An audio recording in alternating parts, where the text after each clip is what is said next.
Hi everyone, it's us again. Yeah, I know you've almost gotten away, but there we got you again. You can't be safe anywhere. Anyway, we are going to do what we usually do when we have stuff going on, which is we're going to make chaotic, unprepared, unscheduled, uneducated review of Alien RPG. A game I haven't even read. That's what I mean. I have read it, so... Yes. But yeah, okay, so we are going to follow the usual format of complete nonsense. So if you were hoping to learn anything about the game, well, sucks to be you. But also maybe you will. And let's start with the fact that obviously talk about the Xenomorph in the room. This game is based to capitalize on the new bout of the Alien movies that were coming out because... For some reason. I mean, because the original director is remaking the movies that he had nothing to do with their fame, and he thinks he has a better idea than Cameron, but... It's not often that I fall asleep in the cinema, but Prometheus got me there. I was chocolate snorting through both the Prometheus and Covenant, and the 3DX Alien came out a little bit after that. So, while it is possible to play it on using the classical movies as the source material upon which to take your adventures off, if you ever wanted to play a group of space idiots on a suicidal mission through the stars, you can. That Xenomorph out of the way, we can go to the actual review. It is, we're gonna talk about the world, the mechanics, the settings and the style of play, because it's a very style-oriented game. It's not style over substance, but it is a very style-oriented game. Free League is making really pretty books. That's a given. Everybody who has seen any of their work can attest to that. This book is very, very on the level of the Alien franchise. It's there.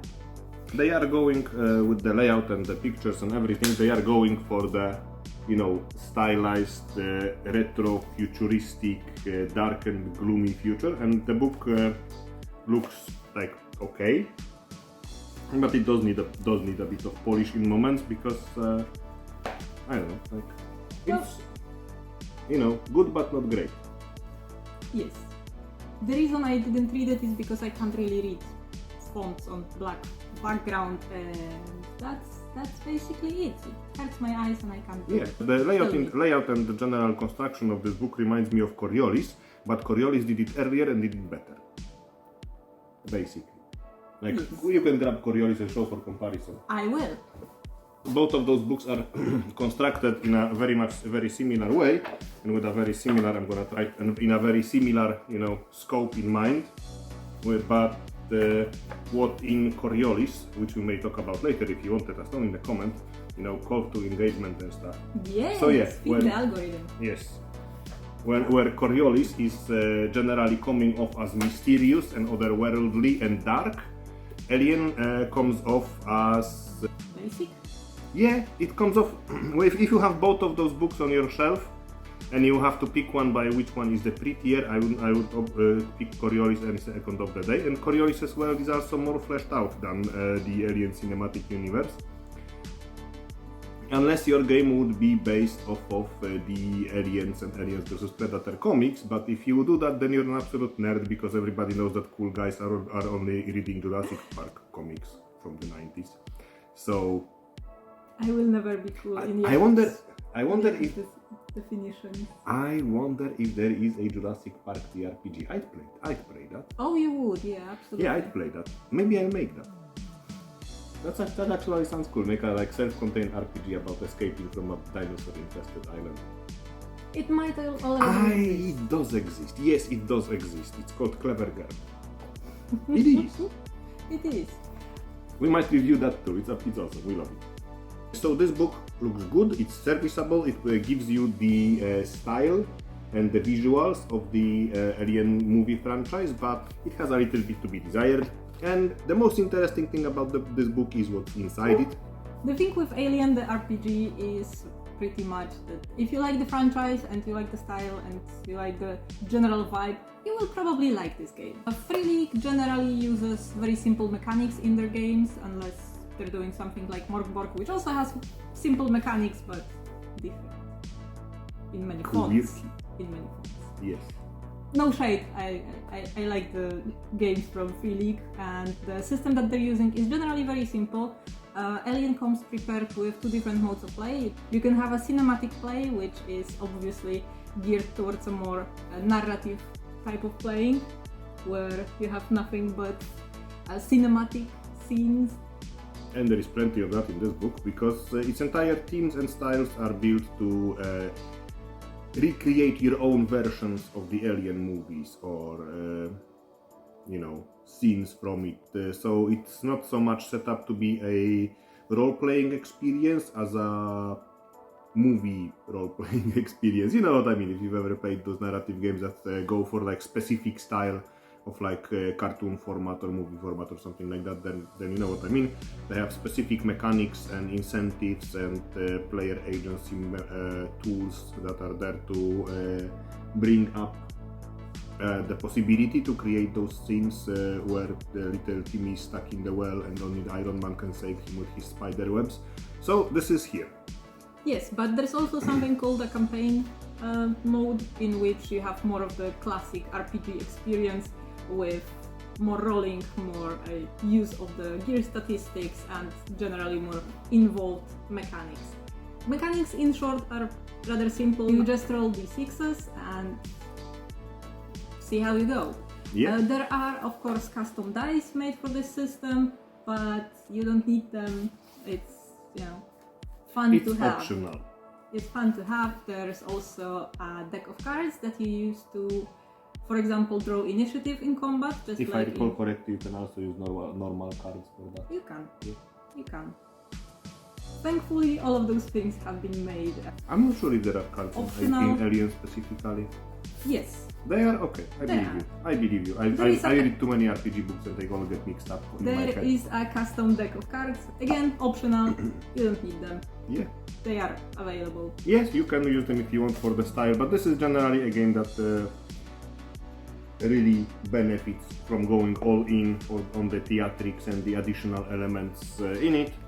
And as for the campaign mode, let's get this straight. Generally, the game is set up to create you in one or a couple of sessions a particular situation, a scenario, like in the movie, where you have the 3-act structure and you have the general introduction to what's going on, and then things go wrong, and then you have the most tense moment at the start of the third act, and then there is the culmination, and generally your characters just very well may not survive. There is a lot of incentive and a lot of pressure into characters creating the situations during which they take massive risks to create those cinematic moments, and it just might happen that you're going to kick the bucket in those moments, and your character does too. So yeah, and as you play, your characters accumulate stress, which is supposed to raise the stakes during any confrontation. Yes, so which generally makes you perform better, but with a risk. Yeah, pretty neat. Much better than ubiquitous madness mechanics. So and it is so much better than you roll the one on a d20. You can also have a campaign play that has situations and stories created in a more long-term format, where your character might actually live to see the end of it, but it is, I wouldn't say it's like a typical RPG campaign, like you go from level 1 to level 20 until you slay the dragon. It is more, I would say, like a TV show format than a typical RPG campaign format, which is good and bad. Which is good because the entire book is geared up, and all the mechanics and gear and the progression systems are geared up towards this adaptability between short and medium-ish length format, but they do it well. But there is plenty of gear that is all licensed and more accurate and all that, so props for that, of course. But that's what happens when you have a license. You have a license for that. They did get a license for that book, and they did get a license for all the art that's included, so you may have noticed this is a hefty book full of artworks. You could probably kill a Xenomorph with it. Very generous. I wonder how it compares to shorter horror sci-fi RPGs like Mothership, which has 16 pages.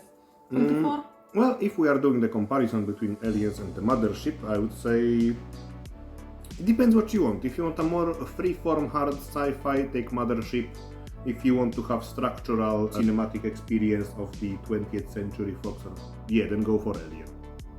Mechanics-wise, Mothership is going to give you a better narrative experience. Alien is going to give you a better cinematic experience, and it's easier to kill a Xenomorph with the Alien source book than with the Mothership pamphlet. That's for sure. But the Mothership pamphlet would be better at choking out androids.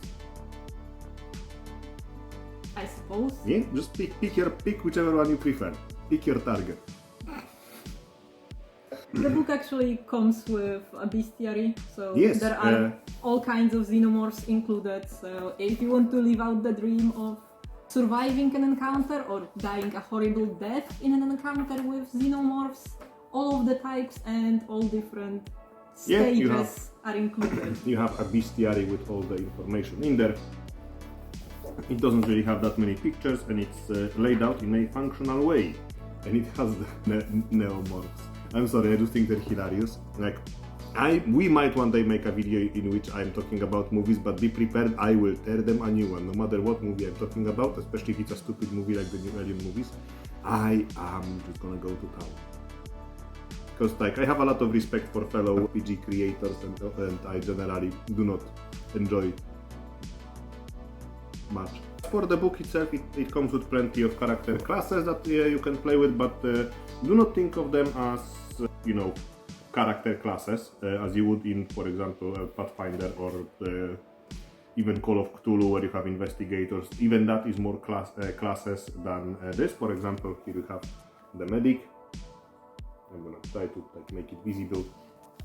Think about character classes in Alien more like roles in the script. You have amount of moves that you can make, and you have a role to play in the story. And the best way to enjoy playing Alien RPG is to, instead of thinking that I will survive and get the loot and XP, try to think of ways to really flesh out your role in the story. Like you're the team's medic, and your job is to basically make the most out of that and make it the most entertaining appearance, and potentially win an Oscar, where you can say that you want to thank the Academy and all that. So you have officers, medics, brawlers, and colonial marines, I think. You can be a child or a company agent, colonial marshal, that's the one. And marine, I remembered correctly. So yeah, you have your role to play. So as a colonial marine, you're gonna be like tough and stuff, but you're gonna panic under pressure, and you're going to want to nuke them from orbit, and game over, man, game over. And all of those things.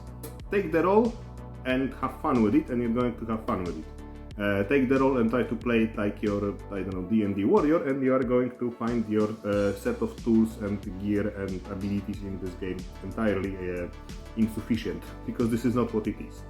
As long as you don't misuse the tools and abilities that the book provides for you, the mechanics are working perfectly well for what it is, and that is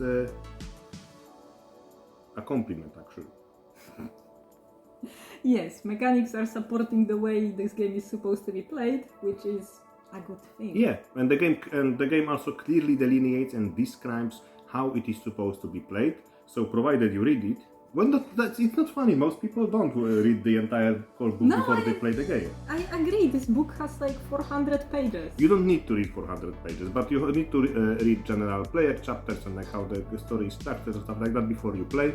So it does have this investment that you have to make sit in front of it. You can't just take a character editor and rules spreadsheet from the internet and go play, because then you're going to maybe be misusing some of the things and misunderstanding some of the things, because they are simple to use, but they have a specific purpose, and unless you read the general veneer around it, you're not gonna know what the purpose is.